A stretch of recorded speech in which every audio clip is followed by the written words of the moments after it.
Assalamualaikum warahmatullahi wabarakatuh. Pada video sebelumnya saya sudah bercerita tentang green economy atau ekonomi hijau.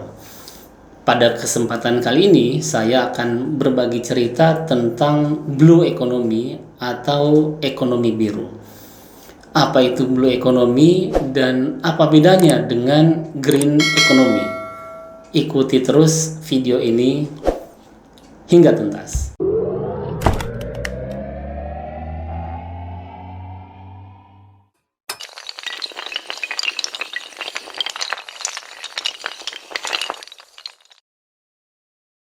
Sama seperti green economy, blue economy juga masih dalam sistem ekonomi pasar, yaitu sistem ekonomi yang menyerahkan kepada pelaku pasar untuk memutuskan barang apa yang perlu diproduksi, berapa banyak, berapa harganya, dan seterusnya. Negara tidak banyak ikut campur seperti pada sistem ekonomi komunis. Dan juga sama seperti dengan green economy, blue economy berupaya menangani kegagalan pasar atau market failure yang mengakibatkan terjadinya inefisiensi dalam alokasi sumber daya dan menciptakan ketidakadilan sosial. Caranya pun sama dengan green economy, yaitu dengan menambah porsi peran negara dalam sistem ekonomi. Namun tentu saja tidak sedominan sistem ekonomi komunis, di mana pemerintah menentukan hampir segalanya. Jadi peran negara dalam blue economy dan green economy sama-sama bersifat proporsional. Lalu pertanyaannya, apa bedanya green economy dan blue economy? Konsep green economy itu bersifat generik yang bisa diterapkan di mana saja. Sementara blue economy fokus pada wilayah geografis tertentu, yaitu wilayah laut saja. Karena itu disebut dengan blue economy atau ekonomi biru untuk menggambarkan laut nan biru. Penerapan konsep blue economy sangat relevan dengan Indonesia karena wilayah Indonesia didominasi oleh lautan. Mari kita lihat datanya. Indonesia adalah negara kepulauan terbesar di dunia dengan lebih dari 17.500 pulau. Negara dengan garis pantai terpanjang kedua di dunia, yaitu lebih dari 100.000 km. Luas Indonesia itu 6,4 juta kilometer persegi atau 65% dari luas Indonesia.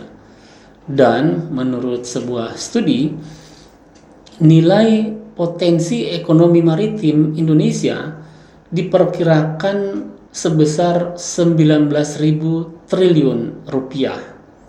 Ini bukan angka yang kecil tentunya. Tapi di sisi lain kita juga disajikan data yang cukup muram.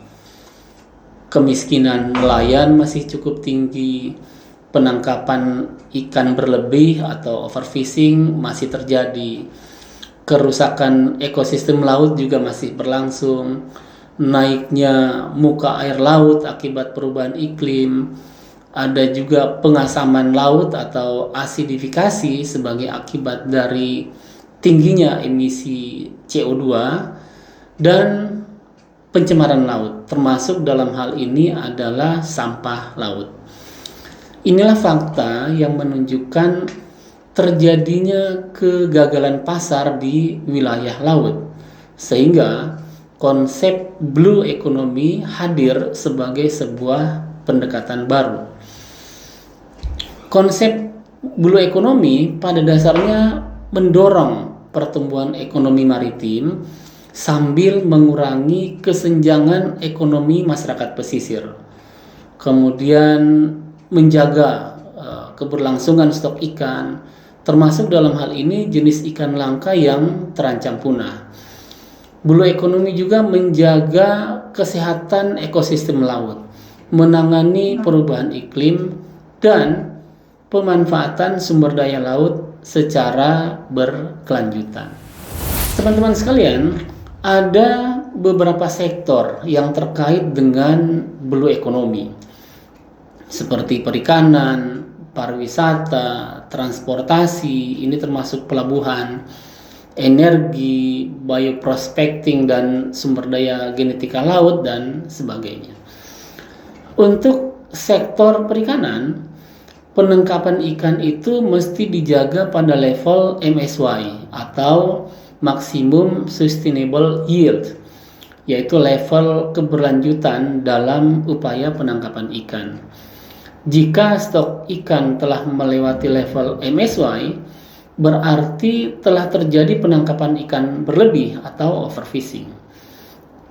Dampak dari overfishing adalah hasil tangkapan nelayan semakin sedikit, yang berarti bahwa tingkat pendapatan nelayan semakin kecil, dan pada gilirannya tingkat kemiskinan nelayan akan semakin tinggi.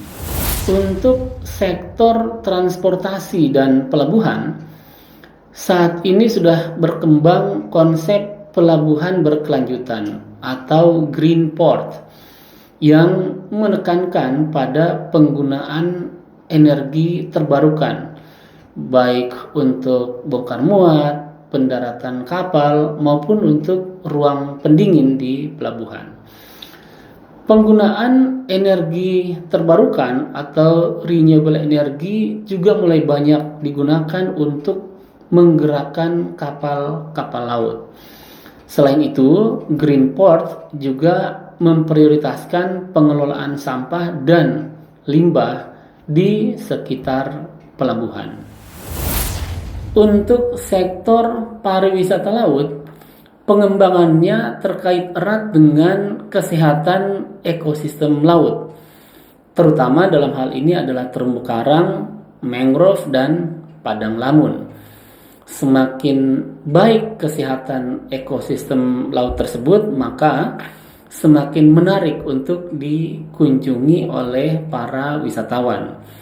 Sebaliknya, semakin rusak ekosistem laut, maka semakin tidak ada turis yang akan datang berkunjung.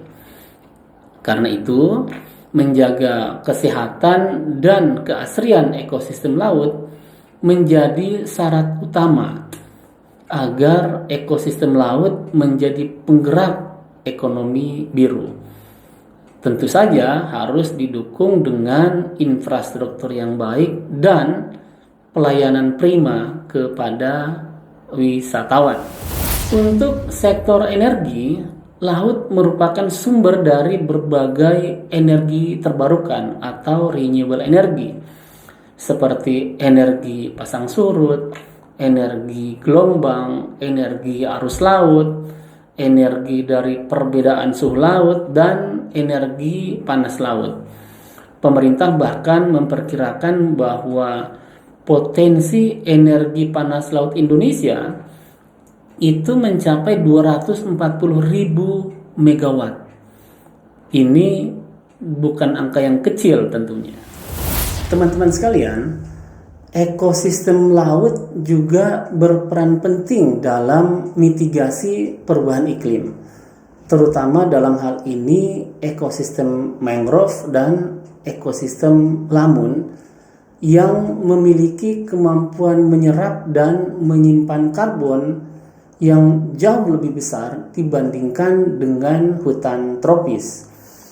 Mitigasi perubahan iklim dari ekosistem laut biasa disebut dengan blue carbon. Dan jika masuk dalam skema perdagangan karbon, maka blue carbon ini akan memberi kontribusi ekonomi bagi masyarakat pesisir. Dan masih banyak sebenarnya sumber daya laut lainnya yang perlu dieksplor dalam kerangka blue economy ini. Pertanyaannya, mau apa tidak?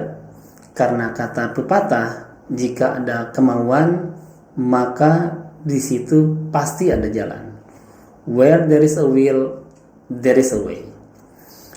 Begitulah cerita singkat tentang Blue Economy. Nantikan video berikutnya dan tetap semangat.